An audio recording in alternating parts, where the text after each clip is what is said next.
Hello বন্ধুরা, আজ আমি এই ভিডিওটির মাধ্যমে বাজ পাখির মধ্যে থাকা 8টি অ্যাটিটিউড রুল তোমাদের বলতে চলেছি। আর এই বাজ পাখির 8টি রুল যদি তুমি তোমার লাইফে প্রয়োগ করতে পারো, তবে সাফল্য তোমার পিছু ছাড়বে না কখনো। তো চলো আর কথা না বাড়িয়ে বাজ পাখির মধ্যে থাকা 8টি রুল জেনে নেওয়া যাক। নাম্বার 1, বাজ পাখি যখন কোনো শিকার করে তখন সে সম্পূর্ণ একা থাকে। তার কোনো সঙ্গী সাথী কাউকে সে তার সাথে নেয় না। সে যখন কোনো শিকারকে একবার টার্গেট করে নেয়, তার আশেপাশে কি হলো না হলো কিছুই লক্ষ্য করে না সে, যতক্ষণ না পর্যন্ত সে তার টার্গেটকে অর্জন করতে পারছে। বাজ পাখির এই রুলটি থেকে আমরা এই শিক্ষা পাই যে আমাদের চারিপাশে বিভিন্ন ধরনের লোক রয়েছে, যারা কিনা আমাদের নিচে নামানোর জন্য বিভিন্ন ধরনের বুদ্ধি প্রয়োগ করে থাকে। আর কেউ যদি তার কথা মতো নিচে নেমে আসে, তাহলে সে তার সাফল্য থেকে সম্পূর্ণ বঞ্চিত হয়ে যায়। কিন্তু কেউ যদি সেই আশেপাশের লোকের কথা না শুনে বরং সাফল্য পাওয়ার জন্য উপরের দিকে উঠতে থাকে, তাহলে সে তার সাফল্য একদিন না একদিন 100% পায়। নাম্বার 2, বাজ পাখি সবসময় তার গোল স্থির রাখে। সে প্রায় 5 কিলোমিটার দূর থেকে তার শিকারকে টার্গেট করে নেয়। সে তার 100% ফোকাস সেই শিকারের উপর রাখে। যদি বাজ পাখি কোনো শিকারের উপর একবার টার্গেট ফিক্স করে নেয়, তবে সে ততক্ষণ পর্যন্ত তার লক্ষ্য সেখান থেকে সরাবে না, যতক্ষণ না পর্যন্ত সে তার শিকারকে হাতে পাচ্ছে। বাজ পাখির এই রুলটি থেকে আমরা এই শিক্ষা পাই যে সবসময় নিজের লক্ষ্য স্থির রাখো, আর সেই লক্ষ্য পূরণ করার জন্য তোমার 100% ফোকাস সেটিতে দাও। একবার যখন স্থির করেই নিয়েছো তোমাকে সেটি পেতে হবে, তো সেটি পেতে হলে তোমার যা করতে হয় দিনরাত তাই করো, যতক্ষণ না পর্যন্ত তুমি তোমার লক্ষ্য পূরণ করতে পারছো। তবেই তুমি তোমার স্বপ্নকে বাস্তব করতে পারবে। নাম্বার 3, বাজ পাখি সবসময় নিজেকে সর্বশ্রেষ্ঠ যোদ্ধা বলে মনে করে। তার সামনে যত বড়ই শিকার আসুক না কেন, সে কখনোই পিছিয়ে যায় না। সে তার সম্পূর্ণ শক্তি দিয়ে তার সাথে লড়াই করে। শত্রু যদি তার থেকে অনেক বড় হয়েও থাকে, তবুও সে পালিয়ে যায় না, যতক্ষণ না পর্যন্ত শত্রুকে সে ঘায়েল করতে পারছে। বাজ পাখির এই রুলটি থেকে আমরা শিক্ষা পাই যে লাইফে যত বড়ই বাধা বিপত্তি আসুক না কেন, যত বড়ই সমস্যার সম্মুখীন হতে হোক না কেন, সাফল্য না পাওয়া পর্যন্ত পিছিয়ে যাওয়া যাবে না। হোক না বাধা বিপত্তি, আসুক না সমস্যা, লক্ষ্য যখন স্থির একবার করেই নিয়েছি, তবে থামাতে কেউ পারবে না সাফল্য পেতে। Number 4, limitation. বাজ পাখি তার লিমিটেশন কখনোই মেনে নেয় না। যেমনটা যখন ঝড় বৃষ্টি হয়, তখন আকাশে থাকা সমস্ত পাখি আশ্রয়ের জন্য বৃক্ষের উপর নির্ভর করে, কিন্তু বাজ কখনোই এমনটা করে না। বরং সে ঝড় বৃষ্টি বজ্রপাত সবকিছুকে এড়িয়ে মেঘের উপরে গিয়ে উঠতে থাকে, যার কারণে প্রকৃতির দুর্যোগ তার কোনো ক্ষতিই করতে পারে না। বাজ পাখি এমনটাই ইচ্ছাকৃত করে থাকে, যাতে করে সে নিজেকে আরো শক্তিশালী করতে পারে শত্রু এবং প্রকৃতির দুর্যোগের সাথে মোকাবেলার জন্য। তো বাজ পাখির এই 4 নম্বর রুলটি থেকে আমরা এই শিক্ষাটি পাই যে জীবনটাকে সবসময় চ্যালেঞ্জের মধ্যে দিয়ে চলা উচিত। ইচ্ছাকৃত হলেও কষ্টকর এবং ছোট বড় সমস্যার সম্মুখীন হতে হবে। কখনোই শরীরে অলসতাকে প্রবেশ করতে দেওয়া যাবে না। অলসতা কখনোই মুক্তভাবে বাঁচতে দেয় না, বরং জীবনটাকে শেষ করে দেয়। যদি তুমি সমস্যাকে ভয় না পেয়ে মোকাবেলা করতে শিখে যাও, তবে দেখবে পৃথিবীর কোনো সমস্যাই তোমাকে হারাতে পারবে না। তুমি সব ক্ষেত্রেই জয়ী হবে। নাম্বার 5, নিজের কমফোর্ট জোন ছেড়ে রিস্ক নিতে শেখো। একটি বাজ পাখি তার বাসায় কখনোই নরম ঘাস রাখে না।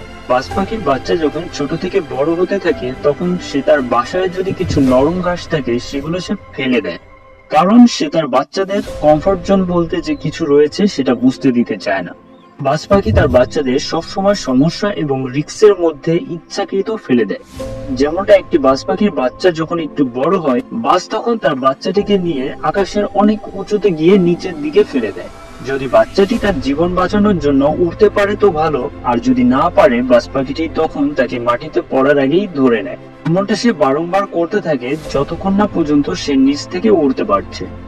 বাজ পাখির এই রুলটি থেকে প্রত্যেক মা বাবার এই শিক্ষাটি নেওয়া উচিত যে তাদের ছেলে মেয়েকে কখনোই কমফোর্ট জোন বলতে যে কিছু রয়েছে সেটা না বুঝতে দেওয়া, এবং ইচ্ছাকৃত হলেও তার বাচ্চাকে সবসময় সমস্যা এবং রিস্কের মধ্যে ছুড়ে ফেলা।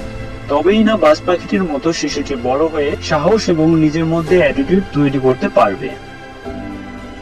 অতীত নয়, বর্তমানের কথা ভাবা।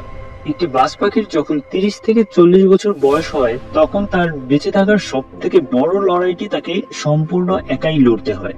সে যখন এই বয়সে আসে, তখন তার ঠোঁট এবং পাখনার পালক শিকার করার জন্য আগের মতো আর মজবুত থাকে না।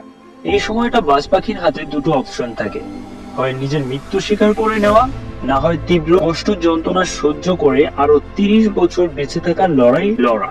বাস কখনোই এত সহজে মৃত্যুকে স্বীকার করে নেওয়ার মতো পাখি নয়, বরং কঠিনত্বের মোকাবেলা করতেই সে বেশি পছন্দ করে। তাই সে এই সময়টায় নিজেকে সব থেকে পাহাড়ের উঁচু স্থানে নিয়ে গিয়ে সর্বপ্রথম তার ঠোঁট দিয়ে তীব্র কষ্ট যন্ত্রণা সহ্য করে তার পাখনার সমস্ত পালক তুলে ফেলে। তারপর এর থেকেও বেশি কষ্ট সহ্য করে তার ঠোঁটটিকে বারবার পাথরের উপর আঘাত করতে থাকে। সে ততক্ষণ পর্যন্ত আঘাত করতে থাকে যতক্ষণ না পর্যন্ত তার ঠোঁটটি সম্পূর্ণ ভেঙে যায়। এরপর সে দীর্ঘদিন অপেক্ষা করার পর তার যখন নতুন ঠোঁট এবং পালক হয়, তখন সে আবার সেই আগের মতো শিকারের খোঁজে বেরিয়ে পড়ে এবং সে আরো 30 বছর জীবিত রাখার জন্য নিজেকে তৈরি করে ফেলে। বাজ পাখির এই রুলটি আমাদের জীবনের সব থেকে বড় শিক্ষা দেয় বলে আমি মনে করি। যেমনটা একবার ভাবো, আমরা যখন সব থেকে বেশি কষ্টের মধ্যে দিয়ে জীবন কাটাতে থাকি, তখন আমরা আমাদের অতীতের সেই সুখের দিনগুলির কথা মনে করে কষ্ট পেতে থাকি, আর ধীরে ধীরে সেই কষ্টের কথা ভাবতে ভাবতে নিজেকে শেষ করে দিই। কিন্তু বাজ তার উল্টো, সে তার অতীতকে ছুঁড়ে ফেলে দিয়ে পুনরায় বর্তমানে আবার আনন্দ উপভোগ করে। তাই আমি মনে করি তোমার উচিত তুমি তোমার অতীতকে ভুলে গিয়ে নিজের বর্তমান নিয়ে ভাবো এবং বর্তমানে কিভাবে সুখ শান্তি পাওয়া যায় তার চেষ্টা করো। তাহলে তুমি তোমার সাফল্য নিশ্চয়ই পাবে। নাম্বার 7, বাজ কখনোই মৃত প্রাণীকে তার খাদ্য হিসেবে গ্রহণ করে না। সে সব সময় শিকারের সাথে লড়াই করে তাকে খাদ্যতে পরিণত করতেই বেশি পছন্দ করে। বাজ পাখির এই রুলটি থেকে আমরা বুঝতে পারি যে স্বল্প সময় পাওয়া সাফল্য আশা করা যাবে না, কারণ স্বল্প সময় পাওয়া জিনিসটা কখনোই ভালো হয় না এবং তা বেশি সময় অবধি টিকেও থাকে না।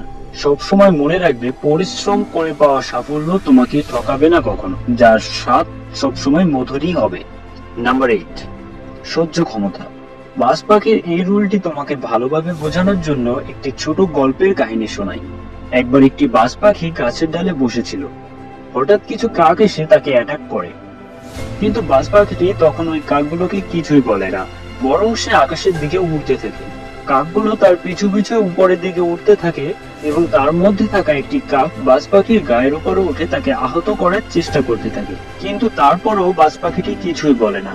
সে তার লক্ষ্য স্থির রেখে আকাশের আরো উপরের দিকে উঠতে থাকে।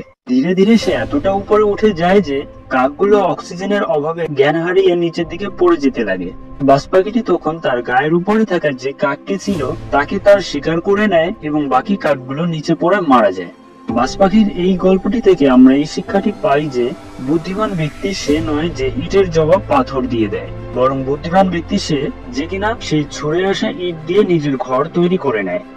তাই তুমি যদি একজন বুদ্ধিমান ব্যক্তি হতে চাও, কখনোই ইটের জবাব পাথর দিয়ে দেওয়ার চেষ্টা করবে না, বরং সেই ইটটিকে কিভাবে ব্যবহার করা যায় তার বুদ্ধি খোঁজার চেষ্টা করবে, ঠিক বাজ পাখির মতো। তাহলে দেখবে কেউই তোমার ক্ষতি করতে পারবে না। বাজ পাখির এই গল্পটি তোমাদের যদি পছন্দ হয়ে থাকে কিংবা তোমাকে মোটিভেট করে থাকে, তাহলে বন্ধু এই ভিডিওটি লাইক, শেয়ার, সাবস্ক্রাইব করতে ভুলো না। তোমাদের একটি সাবস্ক্রাইব আমাকে আরো নতুন ভিডিও তৈরি করার জন্য মোটিভেট করে। ধন্যবাদ সকলকে।